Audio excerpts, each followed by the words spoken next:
Hello viewers আজি আমি এটি অত্যন্ত ধুনিয়া জায়গা এটাত আহিছো এই আপোনালোকে দেখা পাইছে অত্যন্ত কোনোদিন নহা জায়গা এটাত আহিছো তো ভাল লাগিছে ইয়াত আহি পেলাই পৰিৱেশটো আপোনালোকে চাওক এয়া বিভিন্ন ধৰণৰ এটা পাৰ্ক বনাইছে ভিতৰত চাৰিওফালে পথাৰৰ মাজত ধুনীয়াকৈ পাৰ্ক বনাইছে জেগাটোৰ নাম আপোনালোকক কম তো এয়া ইয়াত এতিয়া য'ত আছোঁ ইয়াত এটা বহুত ধুনীয়া বস্তু চাওক লুডু খেলৰ যিবোৰ বৰ্ড সেই বৰ্ডটো কেনেকৈ বনাইছে এয়া চাওক ইমান ডাঙৰকৈ এয়া চাওক ইমান ডাঙৰকৈ লুডু খেলৰ বৰ্ডটো বনাই থৈছে লগতে আছে চিজ খেলৰ বৰ্ডো আছে এয়া ইমান ধুনীয়া লাগিছে বস্তুটো আৰু এটা বোৰ্ড আছে এয়া চাওক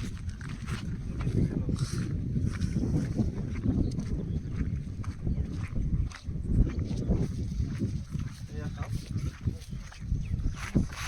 বৰ্ডো বনাই থৈ দিছে আৰু ইয়াত চাৰিওফালে বিভিন্ন ধৰণৰ ফল মূলৰ গছ বিভিন্ন ধৰণৰ প্ৰকৃতিৰে ভৰপূৰ এটি ধুনীয়া পাৰ্ক জেগাটোত আহি এটা বেলেগ ফিলিংছ আহিছে জেগাটোৰ নাম মই কম লাষ্টত আপোনালোকক মোৰ লগত আৰু বহুকেইজন মানুহ আহিছে তেওঁলোককো দেখুৱাম লগ পোৱাম আপোনালোকক তো ইয়াত চাওক যদি বাচ্চাক লৈ আহে 12 বছৰৰ তলৰ যিকোনো বাচ্চাই ইয়াত নটিফিকেশ্যন দিয়া আছে 12 বছৰৰ তলৰ বাচ্চাই ইয়াত খেলা ধূলা অংশগ্ৰহণ কৰিব পাৰিব তো এতিয়া আমি আৰু আগলৈ গৈছোঁ ভাল লগা এটা পৰিৱেশ ইমান ধুনীয়া বিভিন্ন ধৰণৰ ইয়াত গছ গছনি দেখিবলৈ পাইছোঁ বিভিন্ন ধৰণৰ গছ চাবলৈ মধুৰিআম চব গছৰে আমি নাম নাজানো বিভিন্ন ধৰণৰ গছ মোটামুটি দেখিবলৈ পাইছোঁ আৰু পাৰ্কটো বহুত ধুনীয়া লাগিছে আহি পেলাই আপোনালোকেও ইয়াত আহিব পাৰে গোটেই জেগাখিনি এবাৰ দেখুৱাম আপোনালোকক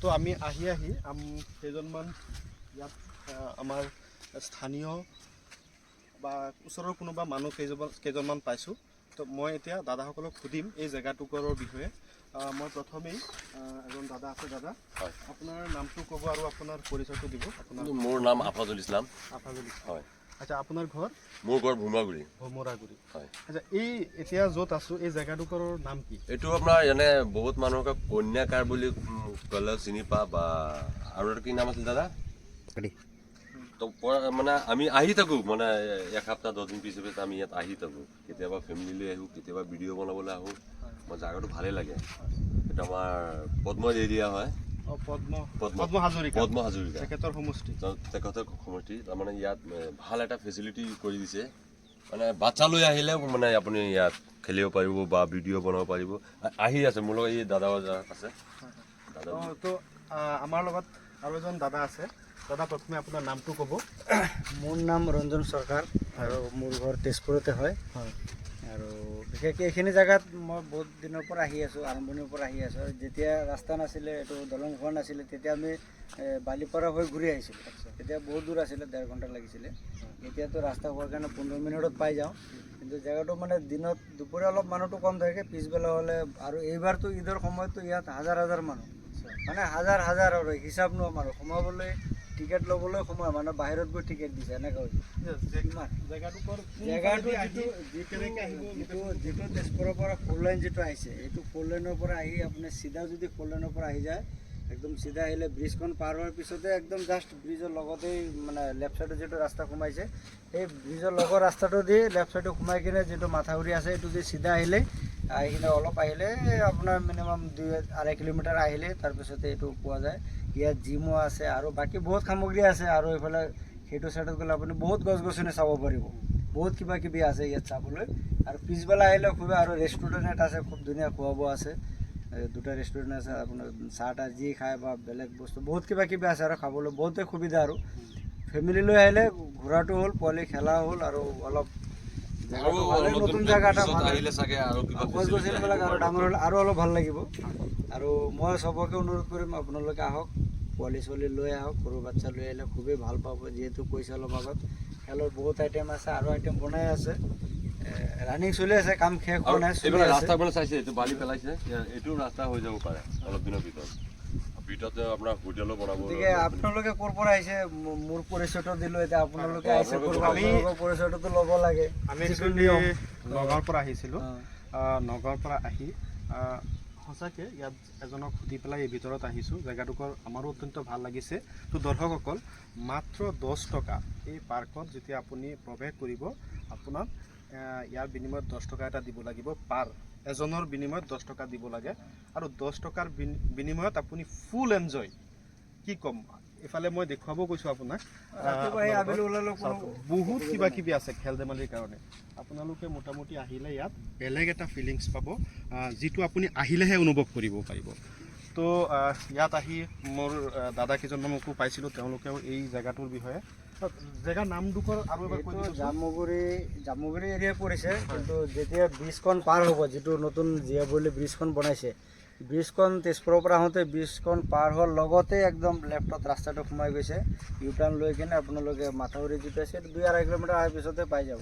আৰু যদি আপুনি বিশ্বনাথ চাৰিআলিৰ পৰা আহে, তেতিয়াহ'লে আপোনালোকে যিটো চকীঘাটৰ ব্ৰিজ বনাইছে, সেই ব্ৰিজখন পোৱাৰ আগত ইউ টাৰ্ণ লৈ ৰাইটত সোমাব লাগিব, তেতিয়াহে একুৰেট জেগাটো আহি পাই যাব। আৰু বাকী এইখিনি জেগা এতিয়া মোটামুটি বহুত চবেই চিনি পায়, যিকোনো মানুহ সুধিলে দেখাই দিব কেতিয়া ৰাস্তা। আৰু আজিকালি ইণ্টাৰনেটৰ যুগ হয়, মেপত মাৰি দিলে অট'মেটিক ৰাস্তাটো দেখাই দিব। কিন্তু ইয়াত অহাৰ পিছত খুবেই ভাল লাগিব, মই যিটো কয়। আৰু আপোনালোকে ৰাতিপুৱা আহি আবেলিলৈকে ইয়াত থাকিব পাৰে। ইয়াত বহুত কিবা কিবি আছে, মানে আহিলে গম পাব। আৰু আমি গোটেইখিনি কৈ দিলে অহা মানুহৰ ইণ্টাৰেষ্টটো নাথাকিব না, নিজে আহি চাওক, আপোনালোকে ভাল আজি লাগিব। প্ৰথম আহিছে নেকি? প্ৰথম তাৰমানে আমি মানে 1 সপ্তাহৰ ভিতৰত 2-4 দিন আহি থাকোঁ, তেতিয়া আপোনালোকে আজি আহিছে যদি আৰু নেক্সট আহিব চাগে। আচ্ছা, আৰু এটা বস্তু মই আপোনাক কৈছোঁ, বেয়া পাব নালাগে। আপোনাৰ যিটো এই মুজ বা চুলি দীঘল, ইয়াৰ ৰহস্যটো কি, কিয় ৰাখিছে এনেকৈ? মানে এইটো ৰখাৰ ৰহস্য বেলেগ একো নহয়, মোৰ আগৰ পৰা এটা হেৰি থাকে, মই সদায় মানে বেলেগৰ পৰা অলপ এক্সট্ৰা থাকিব বিচাৰোঁ। মানে য'ত ক'ৰবাত 100 মানুহ আছে, তাৰ মানে মই মানে অলপ এক্সট্ৰা থাকিব বিচাৰোঁ সৰুৰ পৰাই। তেনেকৈ মই বেলেগ একো নকৰোঁ, পাণ তামোল বিড়ি চিগাৰেট এইবিলাক নাখাওঁ। মোৰ এনেকৈ চুলি দাড়িৰ ওপৰত অলপ ইণ্টাৰেষ্টটো আছে আগৰ পৰা। এইটো এটা নিচা হয়, মানুহৰ চবৰে এটা নিচা থাকে, এইটো মোৰ এটা নিচা হয়। সেইটো কাৰণে এতিয়া মোৰ 6-7 বছৰ হৈ গ'ল এইটো মোৰ চাগে। আগতে এবাৰ 9 বছৰ ৰখাৰ পিছত কাটি দিলোঁ। এতিয়া বৰ্তমান 6 বছৰ ৰানিং চলি আছে। এতিয়া আৰু কাটাৰ এতিয়ালৈকে প্লেন হোৱা নাই, আৰু ৰাখিম অলপ দিন। আৰু যিহেতু এইটো ৰখাৰ কাৰণে অলপ ভিডিঅ' চিডিঅ' বনাই ভাল লাগে, আৰু সেইটো কাৰণে ঠিক আছে, যত্ন ল'ব লাগে। এইটোৰ ওপৰত খৰচ আছে, মান্থলি 800 মান এটা খৰচো হৈ যায়। এইটোৰ ওপৰত তেল এইবিলাক কিবা কিবি লগাব লাগে, শ্বেম্পু সদায় দিব লাগে, সেইটো এক্সট্ৰা এটা খৰচ হয়। আৰু তথাপি ৰাখিলে কিছুমানৰ ভাল লাগে, কিছুমানৰ বেয়া লাগে, নহয়, চবৰে নিজৰ কথা। আপুনি সুধিছে কাৰণে ভাল লাগিছে। Thank you. ঠিক আছে, বাই।